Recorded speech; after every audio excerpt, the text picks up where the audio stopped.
بسم اللہ الرحمن الرحیم۔ وہ کہا جاتا ہے نا کہ باتیں کروڑوں کی اور دکان پکوڑوں کی، یہی حال مرزا انجینئر کا ہے کہ باتیں علمی کتابی ہونے کی اور کام اور دکان فلمی جلابی ہونے والی۔ جی مرزا انجینئر کی ایک مختصر سی شڈول آپ کے پاس لے کے حاضر ہوئے ہیں۔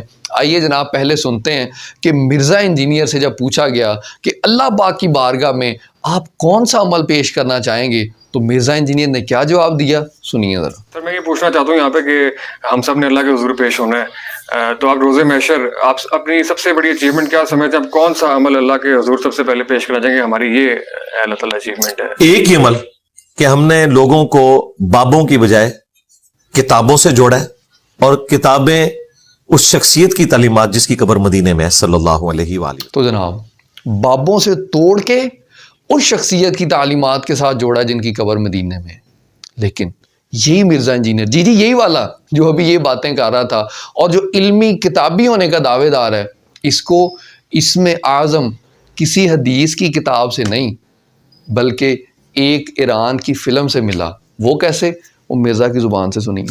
اچھا، جب یہ میں نے دعا ان کی پڑھی، اصحاب الکہف والی فلم دیکھی، وہ ایران والی، میں نے اپنی زندگی میں اس دعا کو نا ہتھیار بنایا۔ میں نے کہا جی مجھے وہ اسم اعظم مل گیا۔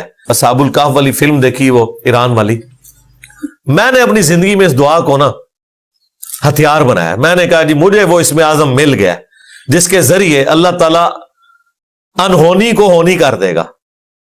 یہی دعا ہے، ہماری کامیابی کا راز یہی دعا ہے، ربنا آتینا من لدنک رحمہ وہیئ لنا من امرنا رشدا۔ تو جناب یہ ہے مرزا کی حقیقت۔ اسم اعظم کے حوالے سے کئی احادیث موجود ہیں، لیکن کتابی دنیا کے اندر اور احادیث کے مطابق کسی جگہ کے اوپر اس دعا کو اسم اعظم قرار نہیں دیا گیا۔ یہ اسم اعظم اگر آپ کو بھی چاہیے تو آپ کو کتابی دنیا سے نہیں بلکہ فلمی دنیا سے رابطہ کرنا پڑے گا۔ تو اندازہ لگائیے جس شخص کو اسم اعظم ایران کی فلموں سے مل رہا ہو وہ کیا آپ لوگوں کو کتابوں کے ساتھ جوڑے گا؟ دین کی بات پھیلانا صدقہ جاریہ ہے، ثواب کے نیت سے ویڈیو کو شیئر ضرور کیجیے۔ جزاک اللہ۔